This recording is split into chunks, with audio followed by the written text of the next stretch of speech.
Bonsoir et bienvenue dans la salle des dossiers noirs. Comme vous le voyez, ils sont nombreux ces dossiers qui hantent notre histoire collective. Pendant 4 semaines, nous allons plonger ensemble dans les plus époustouflantes, les plus intrigantes de nos affaires judiciaires.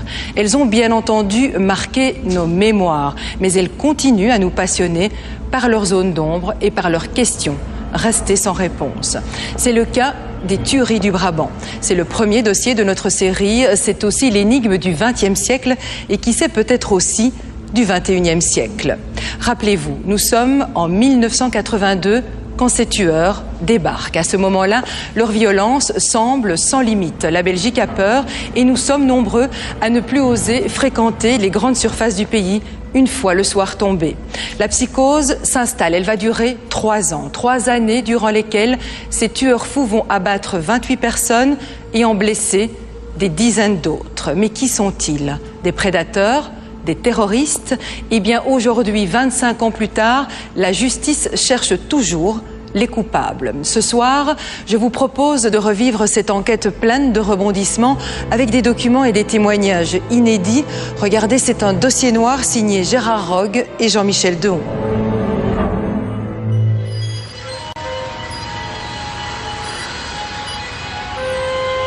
Colreuil de Nivelles, samedi 17 septembre 1983, 1h du matin. Des hommes armés découpent au chalumeau la porte blindée du magasin. Tout à coup, une Mercedes arrive aux pompes d'Axe du Colreuil pour y faire le plein. Les voleurs abattent le conducteur et sa compagne. 1h26, l'alarme intrusion est déclenchée. 2 gendarmes en combi sont envoyés sur les lieux. Ils surprennent les malfrats. Sans hésiter, ceux-ci tirent sur les gendarmes.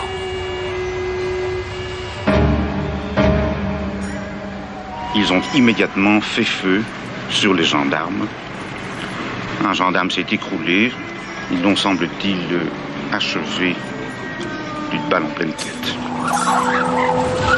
Le survivant lance l'alerte par radio. Marcel est tué, vite, du renfort. Les 2 voitures des tueurs sont prises en chasse par une Golf de la police de Braine-l'Alleud. Posément, les tueurs s'arrêtent de part et d'autre de la route, tirent sur les policiers et disparaissent dans la nuit. Du jamais vu. 3 morts pour un butin dérisoire. Du café, de l'huile et des pralines.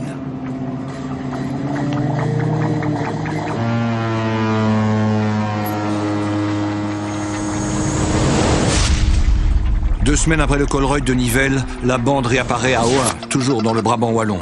Ceux que les médias appellent les tueurs fous surgissent au restaurant Les 3 Canards. Ils abattent le patron d'une balle dans la nuque et s'enfuient avec la Golf GTI de sa fille. 4 jours plus tard, la Golf pénètre sur le parking du Deleuze de Bercel. Sans la moindre hésitation, les tueurs abattent le gérant et blessent 3 clients. Butin, 1 200 000 francs belges. Très vite, l'enquête révèle qu'il faut ajouter 8 autres attaques sanglantes au palmarès de la bande.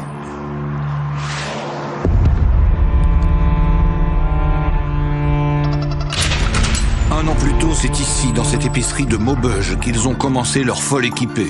Ils volent du champagne et de l'alcool et blessent 2 policiers qui les avaient surpris.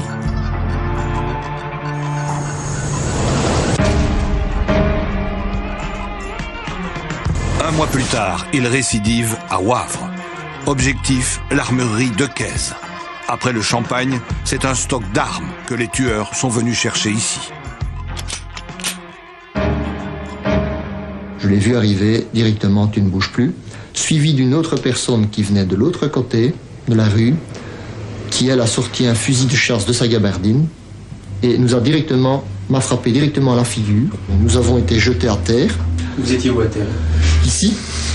J'étais couché ici et il y a un des agresseurs qui s'est agenouillé sur mon dos avec le fusil de chasse dans ma nuque en disant « Maintenant tu vas crever ».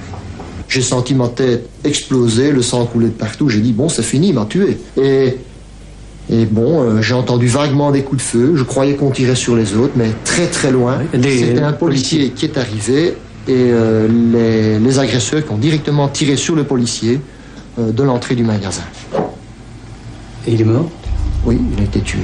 Il est incontestable que, à mon avis, il y a 90% de chances qu'ils étaient décidés de nous tuer dans le magasin. 3 mois plus tard, cambriolage à l'auberge de Bercel. Le gardien est sauvagement assassiné. Butin, quelques victuailles et encore du champagne. Et la série continue. À Mons, assassinat d'un chauffeur de taxi. 11 février 83, hold-up au Deleuze de Genneval. Les truands tirent sur un client sans le toucher. 25 février, hold-up au Deleuze d'Uccle. Un blessé. En mars, hold-up au Colruyt de Halle. Le gérant est froidement abattu. Septembre, vol de 7 gilets pare-balles à Tamise. Un mort, un blessé grave. En tout, 11 attaques et 10 victimes pour un butin de moins de 4 millions de francs belges, des armes et de l'alcool.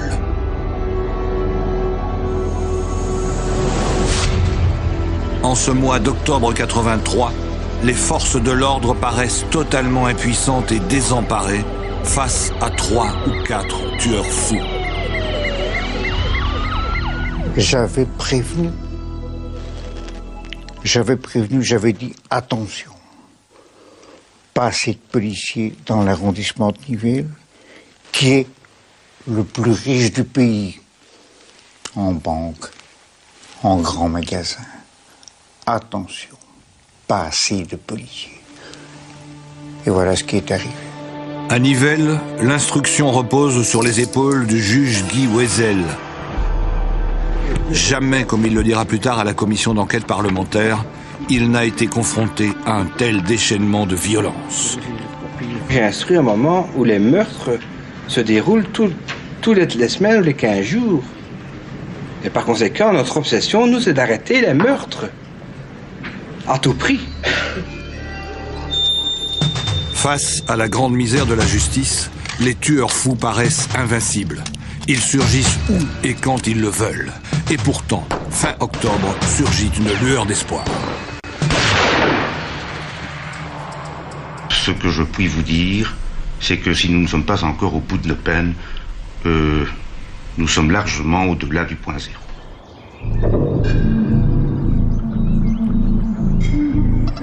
L'enquête progresse. Elle s'est éloignée du riche Brabant wallon, la Californie de la Belgique, pour se diriger vers le Borinage, la région la plus déshéritée du Hainaut. C'est ici que la gendarmerie croit avoir découvert la tanière des tueurs. Elle a ciblé une bande de petits malfrats, pour la plupart issus du quart-monde. La machine judiciaire se met en marche. Des suspects sont arrêtés. Ils deviendront les principaux acteurs d'une mauvaise pièce qui tiendra la Belgique en haleine pendant des années. La filière Boren. À l'origine du coup de filet, une arme, un revolver Ruger 38 spécial. Selon Claude Dery, un expert en balistique, ce revolver aurait servi lors des attaques du Deleuze de Genneval et du Colruyt de Halle. C'est la seule preuve matérielle dont dispose la justice. Pour vous, scientifiquement, c'était valable? Rien d'autre. Moi, j'ai une expertise balistique qui est pratiquement formelle, que je fais confirmer par 3 experts. Hein. Monsieur Jamard de Liège, Monsieur Plétings et Monsieur Dery. Et cette expertise est encore plus formelle que celle de Monsieur Dery.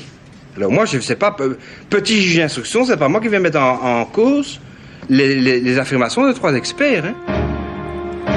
Le propriétaire du Ruger s'appelle Michel Cocu. C'est un chômeur de 31 ans, ancien policier communal à Boussu. Il avait été chassé de la police après une escroquerie minable.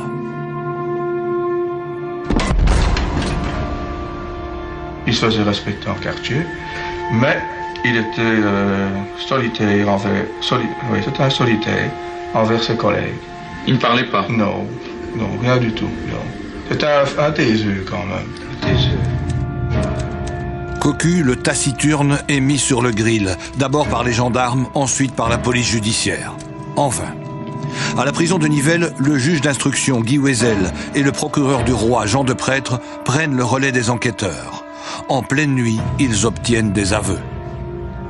Quand j'ai rencontré Cocu, Cocu était dans une pièce, dans un parloir, et le juge d'instruction et le procureur du roi m'attendaient à l'entrée de la prison et m'ont dit, bon voilà, il vient d'avouer, recueillir ses aveux. Donc j'ai acté sur procès verbal tout ce qu'il me disait, sans pratiquement intervenir. Lorsqu'il se rend à la prison de Nivelles, l'avocat de Michel Cocu, Jean-Paul Mourman, ne sait pas encore qu'il va se retrouver au cœur même de l'affaire des tueurs fous. J'y vois un monsieur Cocu prostré, et j'ai très peu d'échanges avec lui. Si ce n'est qu'il me dit « c'est très grave, on m'accuse de choses que je n'ai pas faites, mais c'est très grave ». Et alors, de fil en aiguille, je dis « oui, mais qu'est-ce qui se passe ?» Et il me dit « j'ai dû avouer ». Après les premiers aveux devant la PJ de Nivelles, les gendarmes reprennent le suspect en main. Au cours d'interrogatoires marathon, ils obtiennent une montagne d'aveux, souvent contradictoires. Donc à partir du moment où on a obtenu les aveux de Cocu, eh bien les autres services se sont intéressés à lui de façon effrénée, sans aucune réflexion, sans aucune coordination, et chacun pouvait aller l'entendre et l'extraire de la prison pour essayer de lui soutirer quelques éléments qui le mettraient en valeur. 29 pages d'aveux en 83. 29 pages avec des détails invraisemblables. En fait, ces aveux peuvent être comparés des leçons mal apprises, où l'étudiant restitue ce qu'on lui a dit. Il y a donc beaucoup de vérité, mais il y a beaucoup d'invraisemblances, il y a beaucoup de choses qui ne vont pas. Donc ces aveux interpellent. Il y a quelque chose qui a été oublié. Ce ne sont pas les aveux qui font qu'une personne est coupable. Ce sont les éléments qui accompagnent l'auteur. Et là, je crois qu'on les a oubliés. C'était d'abord les aveux, comme ça on pouvait, vers les médias, se gargariser en disant « c'est moi ». Et je pense qu'il y en a ceux qui ont agi de la sorte pour leur gloire. Chacun tirait la couverture de son côté et voulait réussir l'enquête. Les aveux de Michel Cocu étaient-ils sincères? Ont-ils été suggérés, extorqués? À l'époque, Jean-Paul Procureur, journaliste à la RTBF, était entré en contact avec le suspect. À propos de ces interrogatoires, Cocu tenait très très fort à dire que s'il avait avoué, c'était au bout de parfois 24 heures d'interrogatoire non-stop. On venait me chercher à la prison vers 8 h du matin et on me ramenait le lendemain vers 5 h du matin. Sans manger, sans boire, sans repos, et toujours interrogé, sans arrêt. 24 heures au bout desquelles on lui avait balancé un certain nombre d'informations. On lui avait dit, à Nivelles, ça s'est passé comme ça, les corps étaient disposés comme ça. Il n'y avait que les quelques blancs à remplir. Avec le stress que j'avais, je répondais n'importe quoi. Et alors, c'était comme un tableau, quoi. Il y avait des petites cases vides. Et on me poussait à répondre certaines réponses. Et à un moment donné, quand Cocu était bien crevé, on lui disait tu peux téléphoner à ta fille.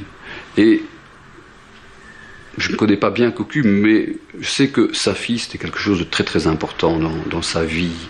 Et donc le fait de pouvoir téléphoner à sa fille, c'était ce qui le rendait, à un moment donné, ce qui lui faisait lâcher tout ce qui lui permettait encore de dire non, je ne vais pas signer. À un moment donné, après qu'il ait téléphoné à sa fille, Cocu signait n'importe quoi. Dénoncé par Cocu, un certain Adriano Vittorio est lui aussi passé aux aveux. Obèse et asthmatique, il serait le géant athlétique des tueries. Comme Cocu, Vittorio met en cause les méthodes des enquêteurs. Les longs, très longs interrogatoires. Combien de temps? Je me rappelle que je partais le lundi matin de la prison et que je rentrais le samedi matin. Pendant ce délai, sans dormir, boire une tasse de café et une tartine par jour sans dormir. À force, même le type le plus innocent, il en a marre. Et il peut signer n'importe quoi. Pour les enquêteurs et les magistrats, l'affaire est dans le sac. Les tueurs sont sous les verrous, la Belgique respire. Mais le 1er décembre 1983, c'est la douche froide. Les tueurs sont de retour. Cette fois, ils braquent une bijouterie à Anderlues, près de Charleroi. Ces hommes n'ont pas hésité à se servir d'un arsenal d'armes étonnamment meurtrières. Ce sont des hommes dangereux qui semblent tirer avant de discuter. Nous étions sur place hier soir à Anderlu, où régnait la consternation devant le lieu du double crime. 2 morts, 2 enfants orphelins, bilan de la tuerie d'Anderlu, hier soir. Ils ont été achevés tous les deux parce d'une balle dans leur tête. Apparemment, ils ont été achevés. Et le bilan, vous allez le voir, 2 morts. Et cette triste image, ce matin, vers midi, à Anderlu, des petits bagages qui s'en vont, les bagages de ces 2 petites filles qui vont dorénavant continuer leur vie chez un oncle avec tout ce qui leur reste, quelques valises. Michel Cocu dit « Je suis heureux de ce qui s'est passé, non pas pour le malheur qui est arrivé à ces personnes, mais c'est pas nous. Voilà la preuve que ce n'est pas nous. » Et à ce moment-là, on dit « Si, c'est vous, ce sont vos complices qui essaient de vous faire sortir en vous créant un alibi. » Oui, ça a été dit. J'ai pas de réponse. Ça va tellement époustoufler comme réponse. Ça veut surtout dire que on ramène les Borins dans un circuit nouveau d'interrogatoire qui se passe avec une réelle brutalité et qu'on réobtient des explications, un peu comme les précédentes, à l'arraché. Michel Baudet, un ami de Michel Cocu, passe lui aussi aux aveux. Il dénonce les auteurs du braquage d'Anderlu. Plus tard, il expliquera comment se déroulaient les interrogatoires à la PJ de Charleroi. Et là, il fallait répondre à n'importe quelle question. Si on ne disait pas oui, il y en avait 2 sur le devant, il y en avait derrière, et on avait des gifles à chaque fois. J'avais la tête bleue, je me le dis franchement, tellement j'avais les coups. C'était un garçon qui pouvait être un peu peureux et il était vraiment très très effrayé et il refusait absolument de déposer plainte de peur d'y retourner. C'était pour lui une épreuve. Cocu, lui aussi, a reçu des coups? Oui, franchement, et même des choses que je ne peux pas dire qui m'ont dit, mais je le dirai peut-être plus tard. Des sévices qu'il a reçus? Ouais. Mais il en a reçu plus que du autres. C'est pour ça qu'il a avoué aussi? C'est pour ça. Il comprenait pas ce qui lui arrivait. Il a un jour dit qu'il était dans un feuilleton et que il était un personnage d'un feuilleton et il ne savait pas ce qui allait arriver au chapitre suivant. Dans leurs aveux, Baudet et Cocu accusaient Franco Nardella, un garagiste du Borinage.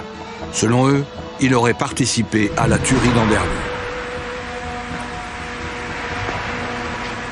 Il m'a accusé que c'était moi le chauffeur, c'était moi qui conduisais les gangsters. Que moi j'étais certainement que je n'avais absolument rien à voir avec cette histoire, que je ne le connaissais pas. Et vous aviez un alibi? J'avais des alibis qui étaient chez moi, il n'y a pas de problème. Pendant des heures et des heures et des heures, ils m'interrogeaient toujours ils sont toujours à 2, 3, 4, 5 autour de moi. J'étais comme un petit chien au mieux, quoi. Ils vous ont frappé? Si, ils m'ont frappé, si. Malgré les coups, Franco Nardella ne craque pas. Il devra attendre plusieurs années pour être complètement lavé de tout soupçon. Jean-Claude Estiévenard, un petit malfrat du Borinage, sera lui aussi mis à rude épreuve. Cocu et Baudet l'accusaient d'avoir tué le gérant du Colreuil de Halle quelques mois plus tôt. Cocu disait que c'était moi qui avais préparé l'hold-up, que c'est moi qui avais donné les plans, que c'est moi qui avais donné les armes, et qu'après l'hold-up, j'ai mis le flingue sur leur tête, et je leur ai donné 50 000 francs chacun, et j'ai dit voilà, le premier qui parle, je le défends. J'ai dit au juge Joseph, j'ai dit monsieur le juge, moi j'ai fait le pareil que vous, que si maintenant vous me mettez tout seul avec Baudet, je lui fous 2 gifles. Dans un quart d'heure, il cite votre nom dans le Brabant Wallon. Il dit que vous étiez à Genneval, à Nivelles et à Colreuth. Il n'a pas osé, le juge. Malgré des interrogatoires interminables, Jean-Claude Estiévenard ne craque pas. Il crie son innocence. Malgré que je faisais des déclarations, que je disais que je n'avais rien à voir, c'était moi le tueur fou, on me marquait mon nom dans tous les journaux, on me montrait à la télévision. J'ai pris des cachets, j'ai dit autant crever, puisque bon, autant crever ici. Et on en cherche un autre de tueur. Et alors là, on m'a embarqué à Nivelles, à Saint-Gilles. Là, on m'a mis des menottes dans le dos, des entraves aux pieds. Tout nu, hein, je vous dis, tout nu, sur le béton. J'ai crié, chef, chef, chef, je le pissais, m'a répondu, pisse dans ta gueule, fils de pute. Estiévenard clame son innocence. Cocu, Baudet, Vittorio se rétractent. Tout ce qu'ils ont pu avouer, affirment-ils, leur a été suggéré ou imposé. Aucun témoin ne les reconnaît, aucune empreinte, aucun indice matériel ne vient conforter l'accusation. Aucun indice, sauf le Ruger, le revolver qui, selon plusieurs experts, aurait tiré à Halle et à Genval en février et en mars 83.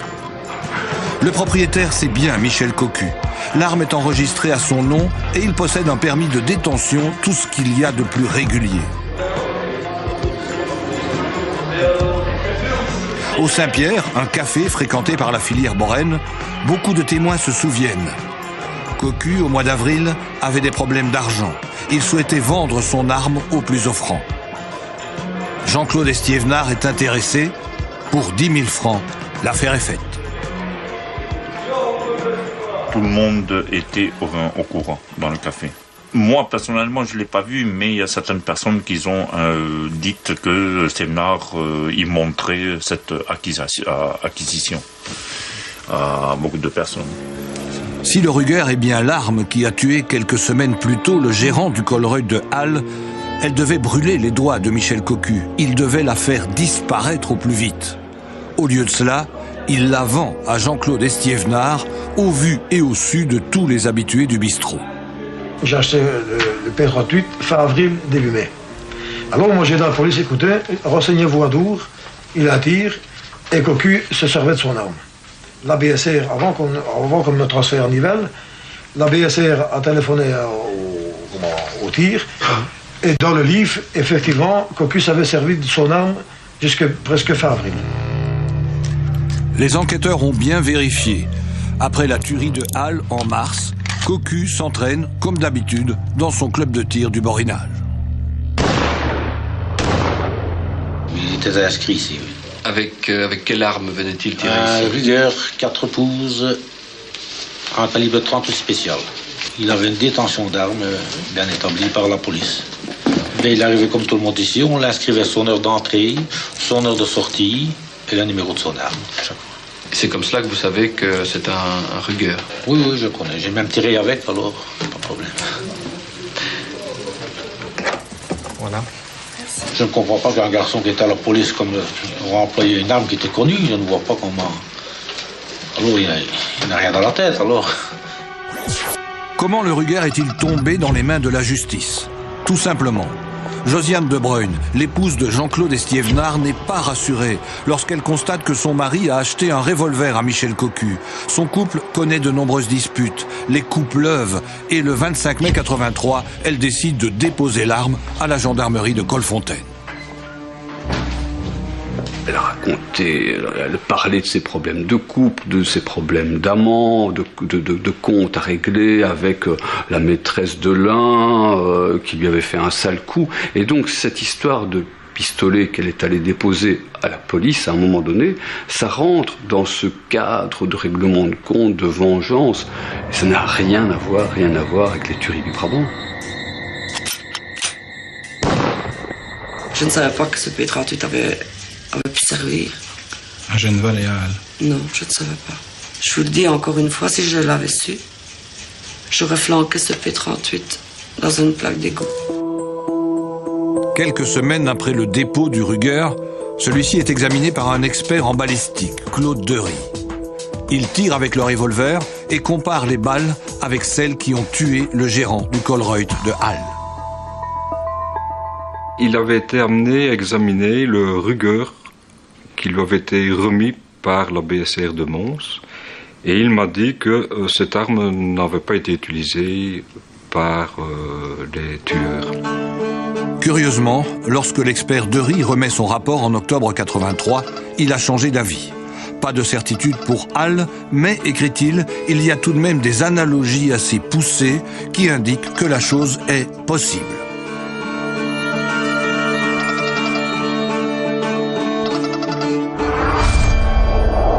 Peut-être a-t-il fait par une autre méthode, une autre expertise. Je ne sais pas pour quel motif ou pour quelle raison, tout d'un coup, il y a eu ce revirement. Pour le Deleuze de Genval, l'expert Dery est tout à fait formel. À 99%, le Ruger a tiré au cours de ce hold-up. En 1997, la commission d'enquête parlementaire soupçonnera l'expert d'avoir travesti la vérité, infléchi son rapport pour offrir une piste sérieuse à une enquête qui jusque-là tournait en rond. Ici, nous avons eu un peu l'impression que les conclusions étaient dictées et que l'expert, doté d'un bagage léger en la matière, a vraiment rempli, à partir de considérations pseudo-scientifiques, un rapport devant aboutir à cette conclusion nécessaire. Fin 83, la filière Borène part en quenouille. Cocu, Baudet, Vittorio ont rétracté leurs aveux. Ils nient toute participation aux tueries. Aucun témoin ne reconnaît les Borins. Aucune preuve n'accable la bande, excepté l'expertise du Ruger. Le juge Wesel n'a plus de certitude et fait libérer une partie des Borins.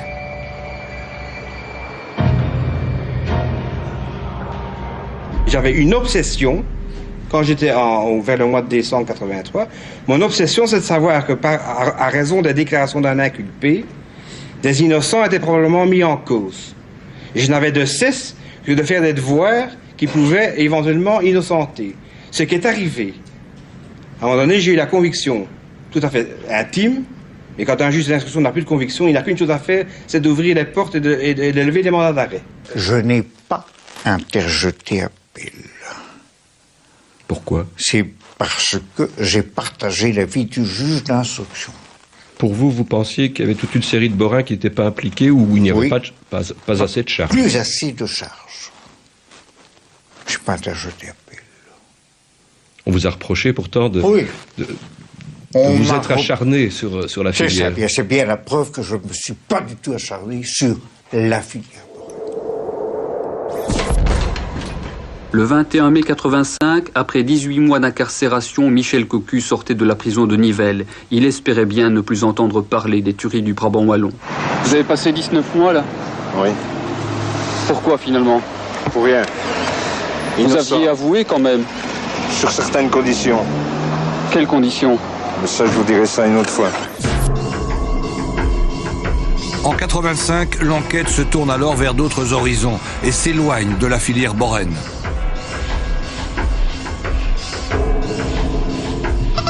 Depuis un an, le juge Wesel a été remplacé par le juge Schlicker.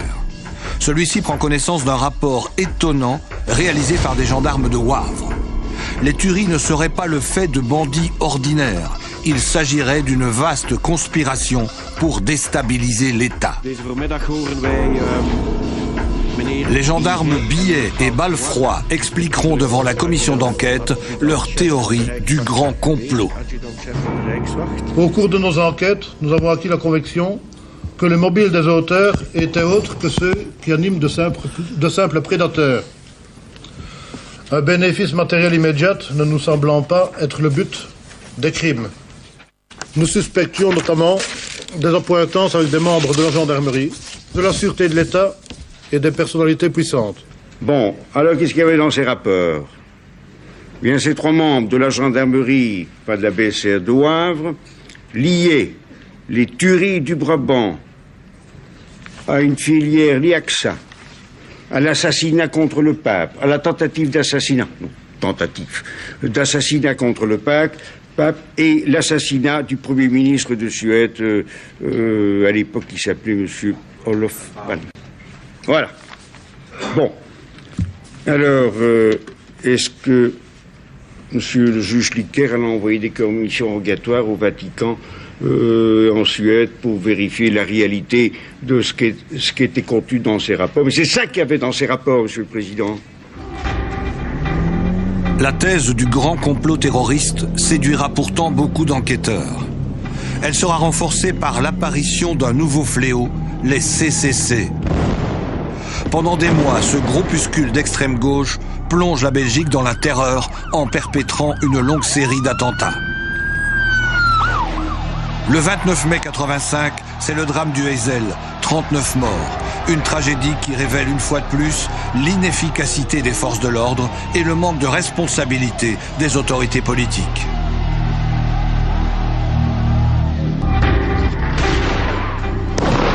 mois plus tard, dans ce contexte de violence et de mystère, c'est à nouveau l'horreur. Les tueurs fous repartent à l'assaut des supermarchés. Le Deleuze de Braine-l'Alleud, hier soir, 20h10. 3 truands masqués entrent dans le magasin armés de riot gun. Le témoignage d'une caissière. Il y a 2 hommes qui sont partis vers le bureau et un homme qui est venu à la caisse où j'étais avec un étonnant enfant qui brutalisait. Et il a demandé de mettre tout l'argent dans des sacs, quoi.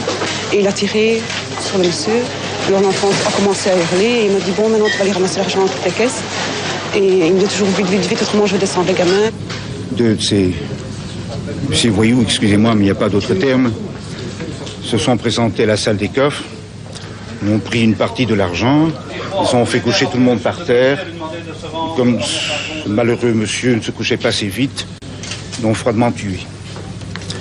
Alors je peux vous dire actuellement que nous sommes à 3 morts. En sortant, les tueurs abandonnent l'enfant mais abattent un client qui s'apprêtait à entrer dans le magasin. Quelques secondes plus tard, ils tirent sur une camionnette en stationnement sur le parking. Le conducteur est tué. Son fils grièvement blessé a été opéré cet après-midi. Sa vie n'est plus en danger. Bozidar Jurovski avait 15 ans lorsqu'il a vu son père fauché par une décharge de riot gun. Lui-même n'a survécu que par miracle. Tout d'un coup, mon père m'a dit « Couche-toi ». Je me suis mis sur la gauche et avant de me mettre sur la gauche, j'ai pas réalisé réellement pourquoi, mais j'ai entendu comme des bruits de pétard et j'ai vu le tueur qui était juste en face de moi qui tirait.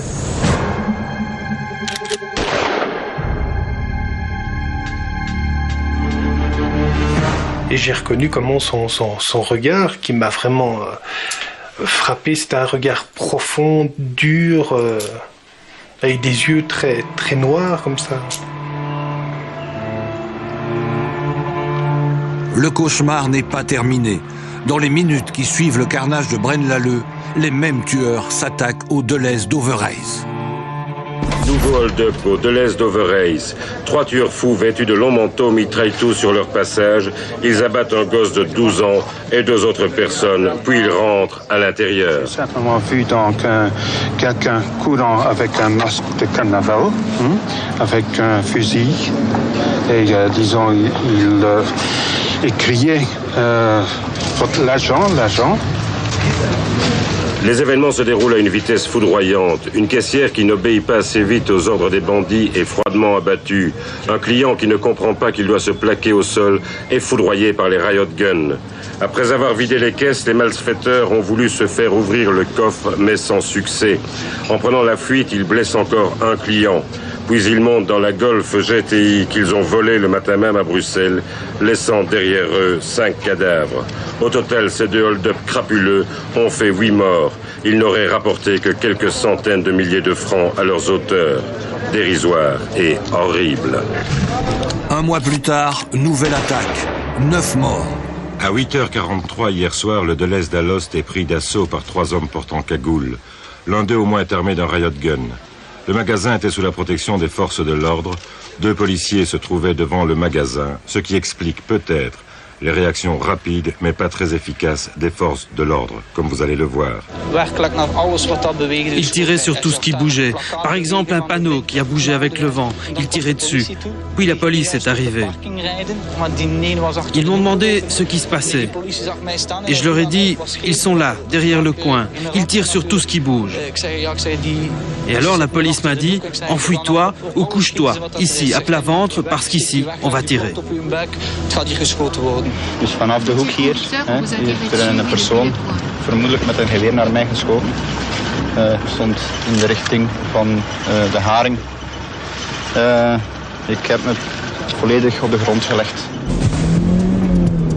En un mois, les attaques ont fait 16 victimes, hommes, femmes et enfants, pour un butin de quelques millions de francs belges. Jamais les tueurs fous ne reviendront, jamais on ne les retrouvera. Face à quelque chose d'aussi grave, parce que l'on quitte le fait divers pour entrer dans un véritable phénomène de société, il faut alors déployer des moyens exceptionnels. Or, on reste avec des polices divisées, avec des arrondissements judiciaires qui se coordonnent très peu, avec une absence de centralisation de l'enquête. Bref, je reviens à ce mot terrible, on joue en amateur face à des personnes qui, manifestement, même si elles commettent beaucoup d'erreurs, ont une intention beaucoup plus professionnelle.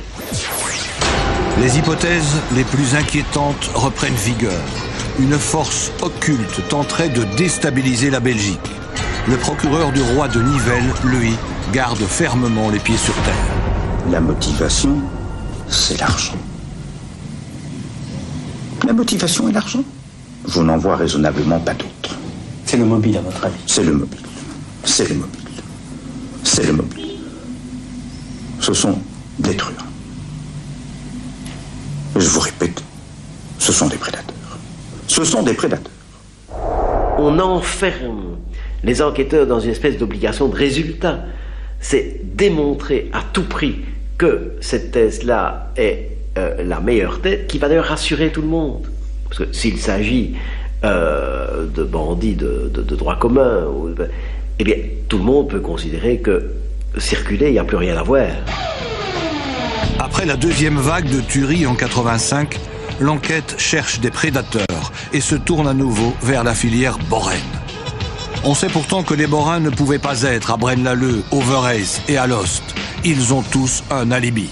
Du côté des enquêteurs qui poussent dans ce sens, on se dit, oui, ils n'ont pas participé, mais ils étaient dans la première vague, donc ils connaissent aussi ceux qui ont participé à la deuxième vague, donc il faut les maintenir en prison pour les faire parler, et ils nous livreront. Ce ne sont pas les vrais chefs des tueurs. Maintenant, on se dit, tiens, ce n'est pas les vrais chefs. Mais eux, les Borins, vont nous donner les vrais chefs. Ils sont un maillon essentiel pour nous faire comprendre l'affaire. Et le carrousel recommence. Michel Cocu est à nouveau longuement interrogé et passe une fois de plus aux aveux. Michel Cocu a eu des moments où il s'est ressaisi, où il s'est rétracté. À ce moment-là, on ne l'entendait plus. Quand il parle, on l'entend. Et quand il parle, c'est quand? C'est quand il a des moments de lassitude. On ne vérifie pas ses aveux, donc en fait, il dit ce qu'on veut. Et il ne se souvient pas souvent de ce qu'il a dit. Interrogatoire des Borins, aveux, rétractation, l'histoire bégaye. Au sein même de l'appareil judiciaire, certains magistrats sont scandalisés. Ils ne comprennent pas que le parquet et le juge d'instruction s'acharnent à ce point sur la filière Boren. Il fallait montrer à l'opinion publique qu'on tenait les coupables, et cette obstination n'a donné que des résultats lamentables. Et cette volonté de nous les tenons, etc., a été communiquée par des exhortations un peu, je dirais, un peu ultra-viriles par rapport aux enquêteurs. Que ce soit la PJ ou les gendarmeries, allez-y, trouvez des preuves. Non plus chercher quelqu'un, mais trouver des preuves sur ceux qu'on a déjà. Ça, c'est la grande faute. Et des preuves, en 86, il n'y en a pas plus qu'en 83. Toujours ces aveux, aussitôt rétractés. Et toujours ce fameux Ruger. Pour en avoir le cœur net, le juge Schlicker demande une nouvelle expertise. Le revolver est envoyé au célèbre laboratoire de la police allemande, le BKA à Wiesbaden. Ces experts jouissent d'une réputation flatteuse. On les dit infaillibles. J'avais visité Wiesbaden. Et j'avais été séduit par leur laboratoire, leur professionnalisme.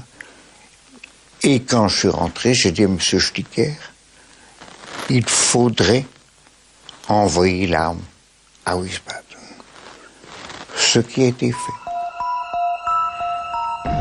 Les conclusions de Wiesbaden tombent le 12 février 86. C'est bien un Ruger qui a tiré à Genval et à Halle, mais ce n'est pas celui de Michel Cocu. En quelques lignes, Wiesbaden anéantit la filière Boren. Et pourtant, dans les jours qui suivent, le juge Schlicker délivre de nouveaux mandats d'arrêt contre les Borins. Pendant 9 mois, l'expertise qui innocente Michel Cocu va rester secrète. Le juge Schlicker ne verse pas cette pièce capitale au dossier. Je n'ai jamais vu ce genre de comportement d'un juge d'instruction, puisque aussi bien le devoir qui rentre ordonné par l'instruction doit être automatiquement enregistré par le greffier et versé au dossier. À la minute même où il se retrouve, après devoir accompli sur le bureau du juge. Je savais qu'il y avait cette expertise, mais ce que j'ignorais, d'ailleurs, M. Schlicker l'a très honnêtement confirmé devant la commission d'enquête, j'ignorais que ça ne figurait pas au dossier. Chaque mois, la Chambre du Conseil se réunit pour statuer sur la détention des Borins. Étrangement, dans son rapport sur l'état de l'enquête, le juge d'instruction n'évoque à aucun moment le rapport de Wiesbaden. Donc voilà un élément important. Un juge d'instruction tait pendant 6 mois dans son rapport à la Chambre du Conseil. Le juge d'instruction a une obligation de loyauté. Il tait un élément important qu'il connaît, dont il a connaissance. Donc c'est un mensonge par omission. Problème de mémoire, sans doute. À Bruxelles, en degré d'appel devant la Chambre des mises en accusation, l'avocat général Jaspard passe lui aussi l'expertise sous silence. Or, il sait par un rapport du parquet de Nivelles que cette expertise est favorable à Michel Cocu. Comment expliquez-vous alors que M. Jaspard, l'avocat général, n'en fasse pas état devant la Chambre des mises en accusation? Ça, je ne peux pas vous répondre. Je n'y étais pas. Jaspard est décédé, comme vous le savez. Sinon, vous auriez pu lui poser la question. La question fut posée à l'avocat général Jaspard lors de la commission d'enquête.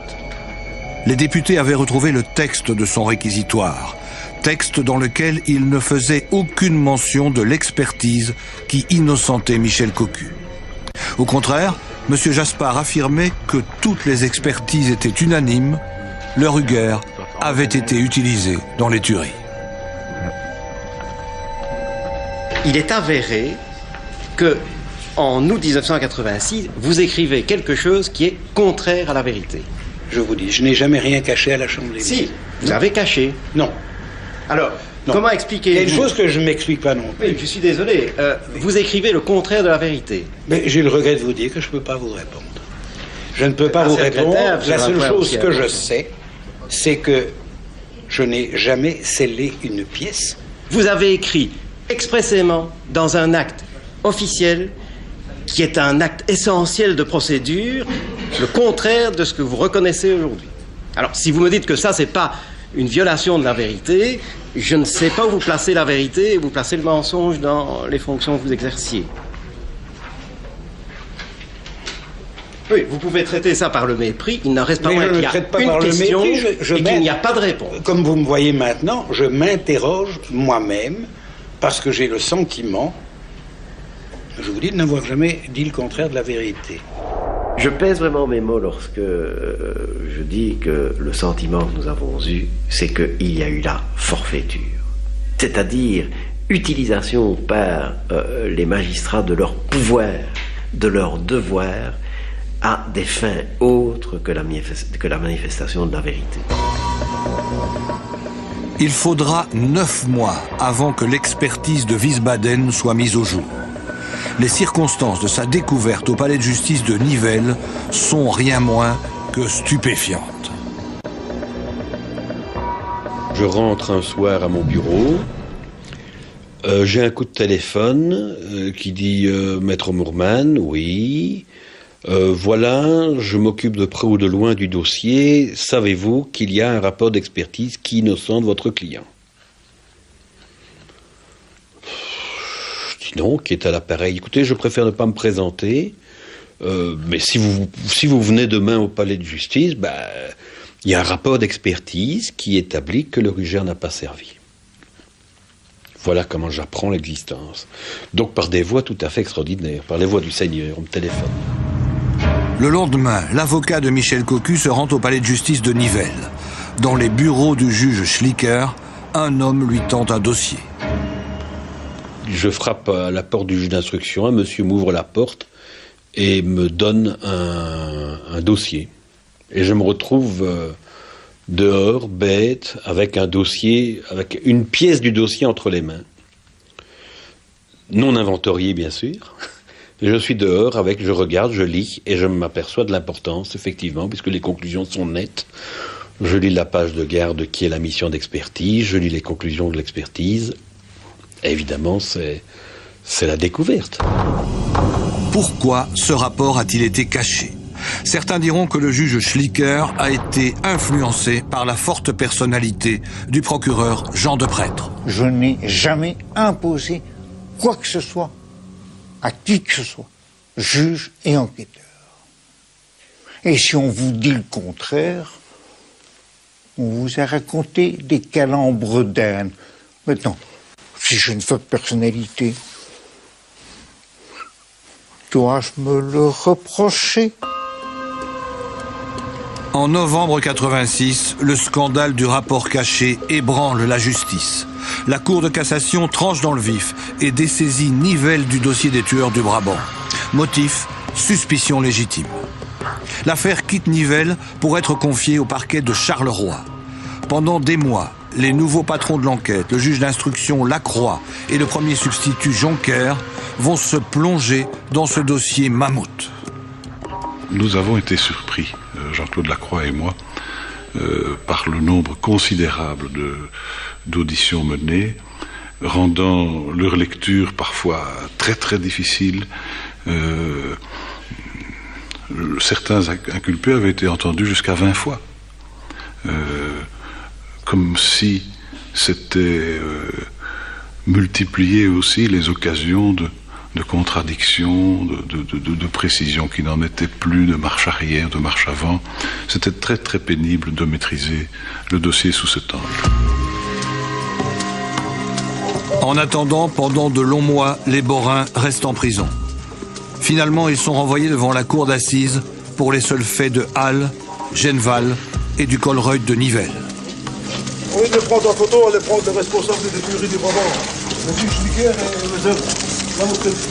On les accuse donc de 3 attaques sur 15, 4 morts sur 28. C'était évidemment très mal parti de vouloir dire à un jury de cour d'assises, on va vous donner, j'aime pas d'employer l'expression apéritif, mais on va vous donner en apéritif quelques faits des tueries, le reste vous tracassez pas. Le procès des Borins s'ouvre devant la cour d'assises de Mons le 18 janvier 88. Les charges, essentiellement les aveux rétractés de Cocu, Baudet et Vittorio, ainsi que certaines expertises du Ruger. Ils risquent tous la peine de mort. Dans le box des accusés, Michel Baudet a les yeux vissés sur le tableau du Christ en croix qui surplombe la cour. J'entends qu'il dit quelque chose. Et je ne comprends pas bien ce qu'il dit, parce qu'il est un petit peu en hauteur par rapport à moi. Et donc je tends la tête et je vois qu'il regarde le Christ qui à l'époque garnissait la cour d'assises et qui lui dit « Fais une saké, allez, fais une saké ». Et je me suis dit qu'on était bien partis.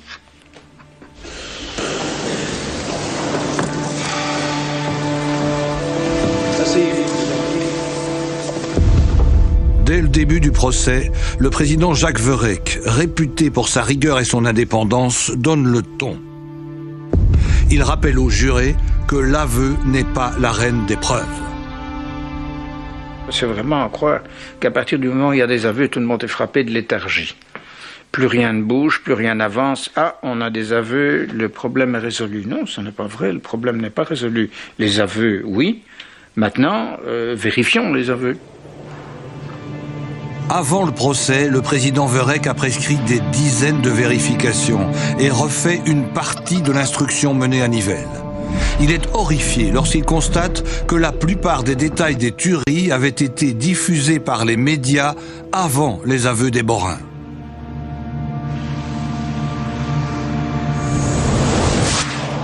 Le président s'est rendu lui-même sur les lieux des tueries. Il a reconstitué les trajets effectués par la bande et s'est posé une foule de questions. Alors moi, ça a été un de mes points d'interrogation. Comment ces gens qui viennent du fin fond du Borinage vont savoir qu'il faut aller par là, qu'il faut aller par là, alors que ça n'est pas simple. À un point tel que lorsque j'avais été sur place pour voir un petit peu les trajets à l'occasion du vol d'un véhicule Volkswagen, les policiers me conduisaient qui avaient déjà été, qui connaissaient l'endroit, se sont eux-mêmes perdus alors qu'ils savaient où ils allaient. Alors, la filière Boren, point d'interrogation.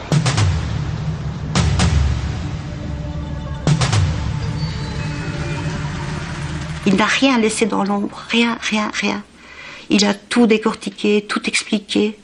Il a fait toutes les remarques qui s'imposaient. C'était un rêve après ce qu'on avait vécu. Surtout à Nivelles, c'était un rêve de voir ça. Lorsque le président découvre les interrogatoires interminables des accusés, il est interloqué.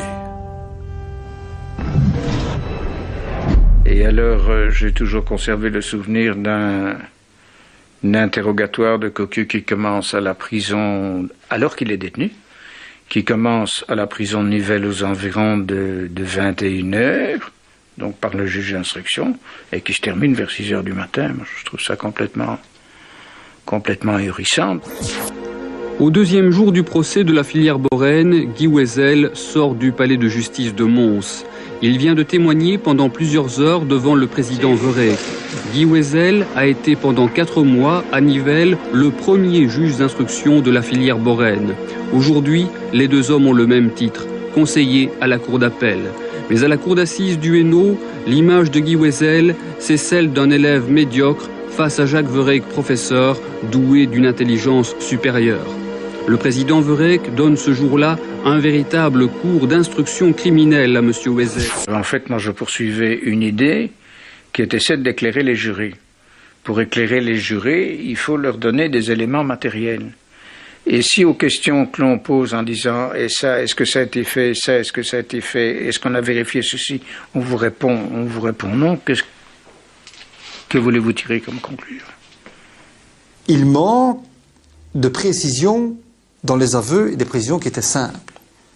Dans l'abandon de 504 qui sert à Genneval, Cocu, à un moment donné, dit « Mon complice a tiré dans la voiture ». Il n'y a jamais personne qui lui a demandé dans quelle partie de la voiture il avait tiré. On n'est pas allé avec Cocu lui demander où on avait abandonné l'auto. Alors il fait une déclaration dans la région de Waterloo, dans un coin désert. Il n'y a pas de précision. C'est ça les lacunes pour nous encore maintenant.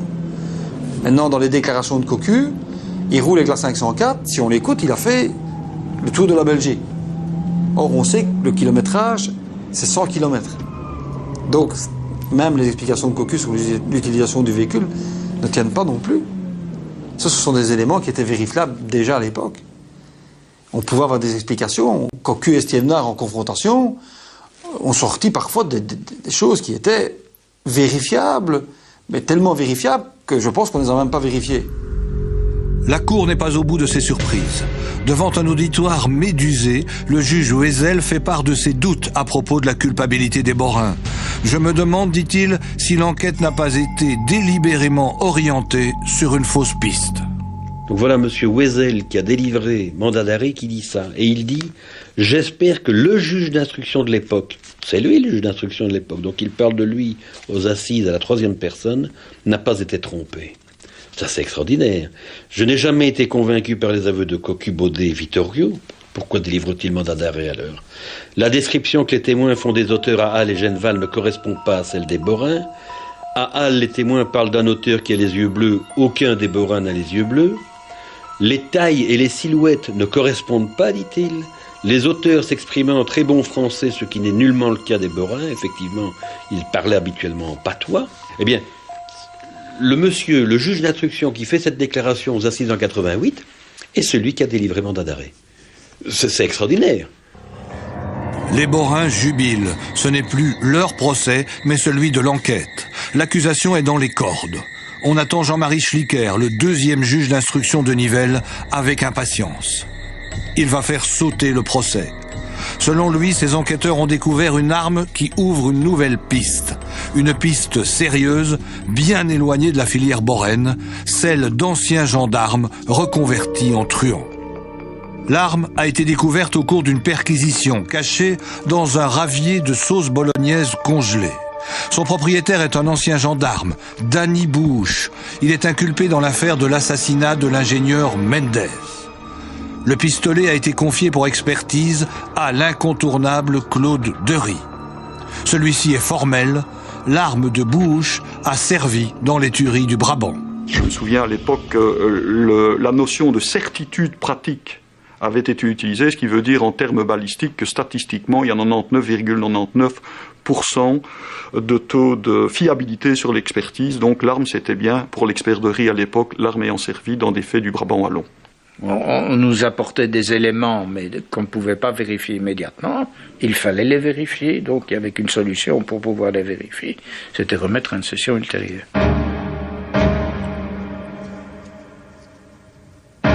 Le procès de Mons est suspendu. À Nivelles, les enquêteurs du juge Schlicker foncent sur la piste des anciens gendarmes.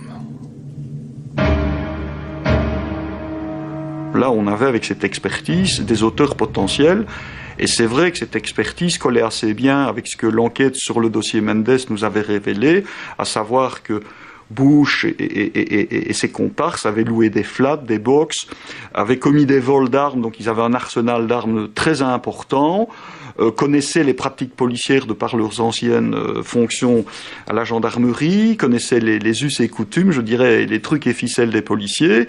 Donc ça correspondait à une hypothèse plus que séduisante. Dans le cas d'espèce, les pièces tenaient bien. Prudent, le juge Schlicker demande une contre-expertise du pistolet.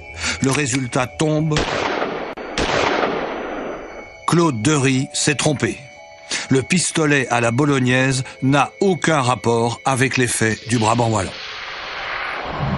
Toute cette piste s'effondrait effectivement, et Bush, de son côté, n'a jamais, lui personnellement, admis être partie prenante dans les tueries. Vous savez, c'est vraiment un exemple de ce que, parfois, la justice a un art consommé de se ridiculiser. Ça a été le cas dans cet triste épisode. Et le feuilleton continue. Retour à la filière Borène. Le procès reprend avec l'audition des multiples experts qui se sont penchés sur le Ruger 38 de Michel Cocu. Certains d'entre eux décrivent leurs étonnantes méthodes d'investigation. Il m'a été répondu par cet expert, vous savez, depuis le temps que je fais mon métier, moi, j'ai le pifomètre. Et donc ce mot pifomètre, lâché aux assises du Hainaut, a évidemment détendu l'atmosphère pour la défense, tout en faisant grincer les dents, parce que le jury a compris qu'on était vraiment confrontés à des personnes qui, peut-être, avec leur conviction au pifomètre, font que des innocents sont actuellement derrière les verrous. Claude Dery, l'expert à l'origine de la filière Borène, témoigne. Il persiste et signe. Pour lui, le Ruger a bien été utilisé dans les tueries. Monsieur Dery, il avait ses qualités, ses défauts, il avait peut-être parfois un enthousiasme excessif qui lui faisait prendre pour la réalité ce qui n'était que l'ombre de celle-ci, mais enfin, bon, bref. Une expertise comme on les faisait il y a 25-30 ans par un homme seul avec très peu de matériel, on peut, avant même de commencer, crier casse-cou. Casse-cou aussi l'acharnement de certains enquêteurs. Selon Michel Cocu, quelques jours avant la reprise du procès, le commissaire Tillemont lui a promis une évasion, 20 millions et un passeport si le Borin lui donnait les véritables noms des tueurs. Monsieur Verrec réagit en disant « Enfin, Michel Cocu, qu'est-ce que vous nous racontez là ?» Et Michel Cocu dit « Écoutez, si vous ne me croyez pas, faites-le venir.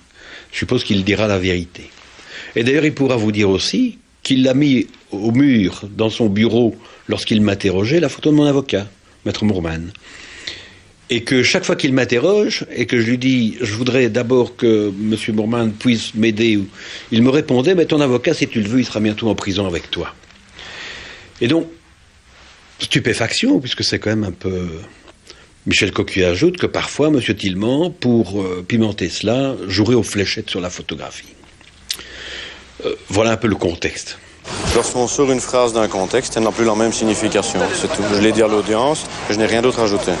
Ce sont également des choses qui sont apparues à l'audience, qui n'apparaissent nulle part dans le dossier. C'est simplement la suite de déclarations de Cocu à l'audience et de sa confrontation avec le policier qui était concerné, qu'effectivement Cocu disait la vérité, qu'il avait fait l'objet de pression, qu'on lui avait proposé de l'argent, qu'on lui avait proposé de partir. Alors si on considère que ce sont des procédés normaux, moi je veux bien, mais Moi, je considère que non.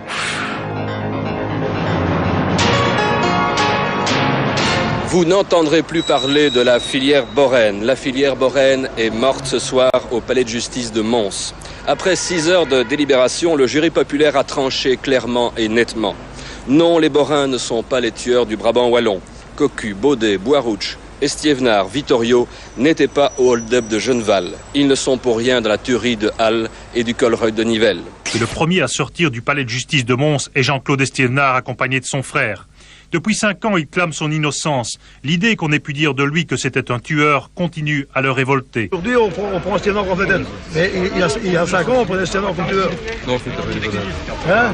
J'espère qu'on le trouvera et le punir comme il faut le punir. Parce que de massacre comme ils l'ont fait, j'ai vu toutes les photos et tout ça, c'est vraiment de la boucherie. C'est vraiment dégueulasse ce qu'ils ont fait. Mais nous autres, on a eu le nom pendant 5 ans, et ça, je te dirais pas. Michel Cocu est le dernier à sortir du palais de justice. Il est aussi le plus calme. Il sort accompagné de son avocat, Maître Mourman. Le principal, c'est que je sois sorti. Pour l'instant, il n'y a rien d'autre à dire. Qu'est-ce que vous allez faire maintenant? Vous savez déjà où vous allez maintenant, ce que vous allez faire ce soir? Je vais retourner chez moi. C'est déjà une chose. Et je vais voir ma fille. Depuis des mois et des mois, j'étais persuadé que les enquêteurs avaient fait fausse route. J'étais persuadé qu'ils étaient innocents en tout cas des tueries du Brabant. Et donc je trouve que c'est l'éclatement de la vérité, et il n'y a rien de plus beau que l'éclatement de la vérité. Et je pense que ce soulagement correspond effectivement à une lame de fond qui se sent depuis longtemps dans ce dossier, c'est qu'il est temps de chercher les vrais coupables. Les vrais coupables, on les a cherchés. Mais 20 ans après l'acquittement des Borins, ils courent toujours. La cellule de Jumet n'a pourtant pas ménagé sa peine. Des dizaines de policiers ont remué ciel et terre, envisagé toutes les hypothèses. Dans un premier temps, priorité est donnée aux pistes politiques. Terrorisme d'extrême droite, complot de la sûreté, de la gendarmerie, du KGB et même de la CIA. Il y a eu des enquêtes sur un problème de déstabilisation. On est revenu avec des opérations bleues de 1976. On a pensé que ça pouvait être des anciens gendarmes. On a pensé que ça pouvait être des techniques utilisées par l'escadron spécial d'intervention de la gendarmerie. Toutes ces pistes-là ont été envisagées. Et il n'y a jamais un élément qui est venu corroborer. Après la piste du terrorisme, les policiers analysent le comportement des tueurs, leurs objectifs, leurs mobiles. Et à nouveau, la thèse des prédateurs refait surface. Ils ont une réactivité qui a peut-être, je vais dire sous un éclairage trompeur, donné l'impression qu'on avait affaire à des gens super entraînés. Je pense plutôt qu'on a simplement affaire à des gens déterminés dans leur volonté de ne pas se faire prendre. En aucun cas. Pas pris vivant. Mais prédateurs, moi je dirais plutôt roués, donc délinquants déjà avec quand même de l'expérience. Quand ils vont à Maubeuge, ils vont voler du champagne, ils vont voler du vin, ils vont voler ce qui les intéresse. Ces gens vont chercher ce qui les intéresse. Ils vont chez Decazes, ils vont voler des armes. Pourquoi? Mais parce que depuis le début, ils sont là avec un 7,65 et avec un calibre 10. Leur armement, c'est peut-être pas suffisant. Ils vont voler des armes. Ils se donnent les moyens d'aller voler des armes. Puis ils vont faire des hold-up.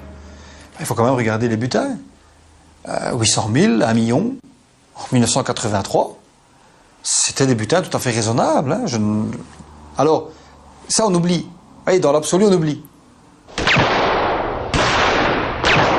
Ils vont au Colreuil de Nivelles. On ne connaît pas exactement le but du Colreuil de Nivelles. Ils ont découpé la porte. Ils avaient chargé déjà de l'huile, ils avaient chargé du café, ils avaient rempli des caddies avec des bouteilles d'alcool et des cigarettes. Ce sont des vols tout à fait réguliers à l'époque.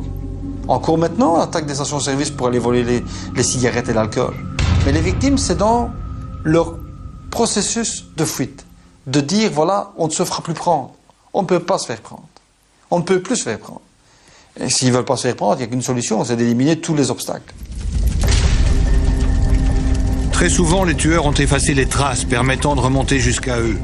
Plus d'une fois, pourtant, les enquêteurs auront la conviction de s'approcher de la vérité. En 2004, c'est ici, dans le bois de la Houssière, l'un des points de chute des malfrats, que les policiers espéraient découvrir enfin un élément essentiel, le cadavre du principal auteur des tueries. Les pelleteuses tiendront les médias en haleine pendant des semaines. En vain. C'est l'échec. La cause de l'échec de l'enquête se trouve peut-être dans notre incompétence à laquelle j'ai participé. Elle ne se trouve certainement ni dans des blocages, ni dans un manque de moyens et d'efforts investis notamment en termes humains.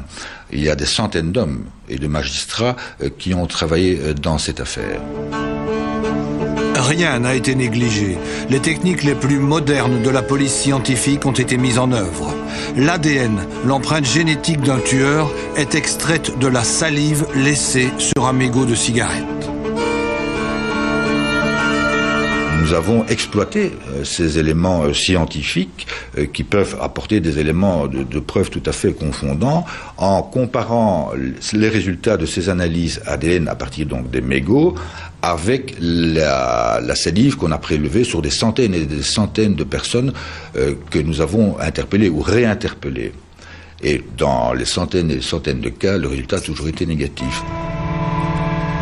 La cellule de Jumet introduit dans l'enquête le polygraphe, le détecteur de mensonges. Des dizaines de suspects seront soumis au test qui devait révéler la vérité, sans aucun résultat. Pour dessiner de nouveaux portraits robots, des témoins sont réinterrogés sous hypnose. Le dessinateur, je lui ai décrit en étant en hypnose, et quand ils m'ont dit « ouvrez les yeux » et que j'ai vu le dessin et les regards comme j'ai expliqué, j'ai dû refermer les yeux directement.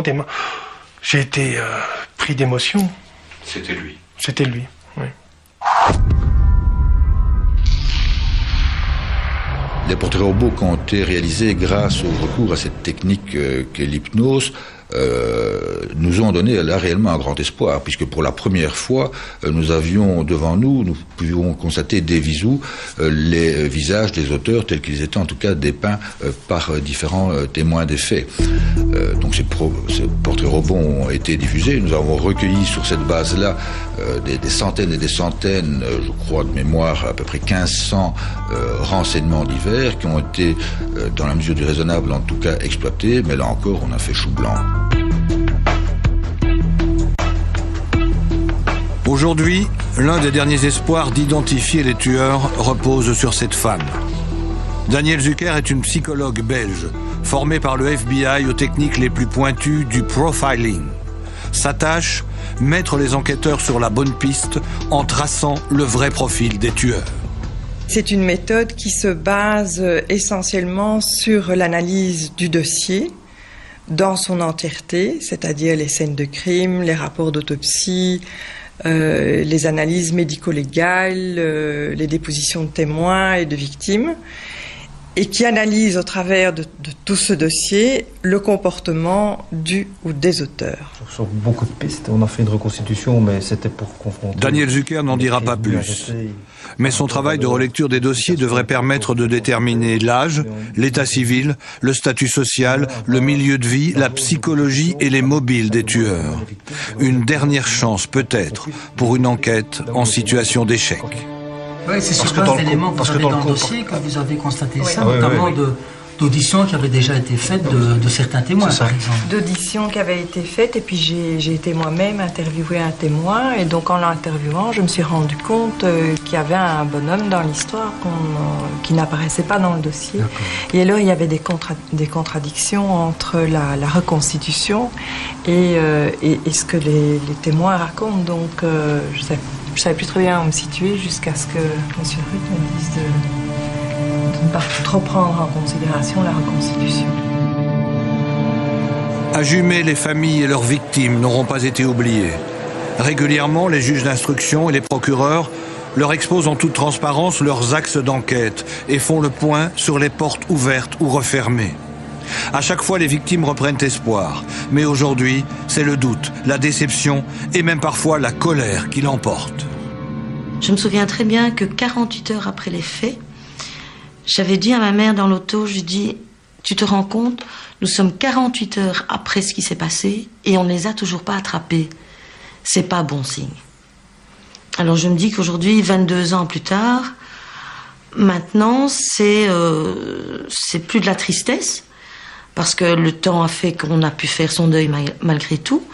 Mais là, c'est plutôt de la colère en me disant, en 22 ans, on n'a rien trouvé. Ça n'est pas normal. La justice, pendant longtemps, s'est fourvoyée sur la piste Borène, broyant des innocents pour apaiser la peur qui étreignait tout un pays. Par la suite, 20 années d'enquête, tous azimuts, n'ont pas permis de répondre à la question. Qui sont les tueurs fous du Brabant? Aujourd'hui, policiers et magistrats gardent toujours l'espoir de résoudre la lancinante énigme. Dans 7 ans, l'affaire sera prescrite. Ils doivent trouver avant 2015, sinon le crime restera à tout jamais impuni. Gérard, vous dédiez votre reportage à René-Philippe Daouan, un membre de l'équipe de Dossier Noir, décédé il y a 1 an et demi. Oui, René-Philippe Daouan nous a quittés alors qu'il préparait ce dossier noir sur les tueries du Brabant. Nous espérons avoir été à la hauteur de son grand talent. Nous voulons aussi dédier cette émission à Walter de Bock qui nous a quittés il y a quelques jours. Walter était vraiment un tout grand journaliste d'investigation comme René-Philippe Daouan et c'était aussi un grand ami. Revenons, si vous le voulez bien, au dossier. On aimerait savoir si finalement on travaille encore sur cette affaire des tueries du Brabant et si oui, sur quoi précisément? Il faut dire que l'enquête, la cellule d'enquête a compté jusqu'à 70, plus de 70 enquêteurs. Aujourd'hui, ils sont 7, mais toujours décidés à trouver. Et ils pensent trouver dans ce dossier d'1 million de pièces. Et ils pensent que c'est peut-être là qu'on pourra trouver le fil d'Ariane qui pourra mener jusqu'au tueur. Donc à l'intérieur même du dossier, ce qui voudrait dire que depuis 20 ans, la vérité est quelque part dans ces pages.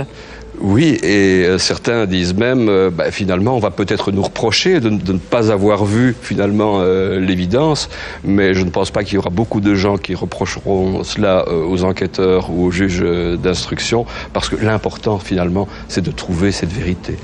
Alors, dans votre reportage, on entend qu'on reparle de la thèse des prédateurs. Est-ce que finalement, on ne va pas revenir à la case départ ? Eh bien, la spécialiste en profiling semble valider cette thèse des prédateurs. En fait, c'est la thèse de psychopathes, de gens sans foi ni loi, pour qui la vie n'a aucune valeur. Et c'est vrai que après avoir, disons, parcouru des pistes comme la piste du terrorisme, et bien d'autres pistes encore, des pistes politiques, après avoir conclu que finalement ces pistes ne menait à rien, il fallait bien revenir à des choses peut-être plus concrètes.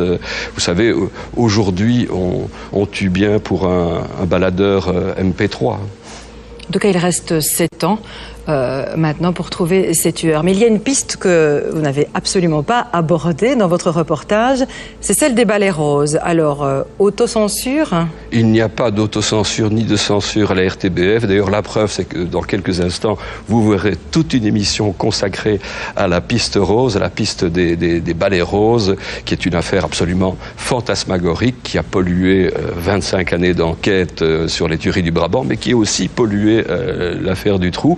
Et c'est une affaire qui remonte très haut, jusqu'au Palais Royal, mais je le dis tout de suite, une affaire purement fantasmagorique. Voilà, vous l'avez compris, il faut rester avec nous, car dans quelques instants, nous allons vous replonger au cœur de ces balais roses, un nouveau dossier noir à voir juste après la pub.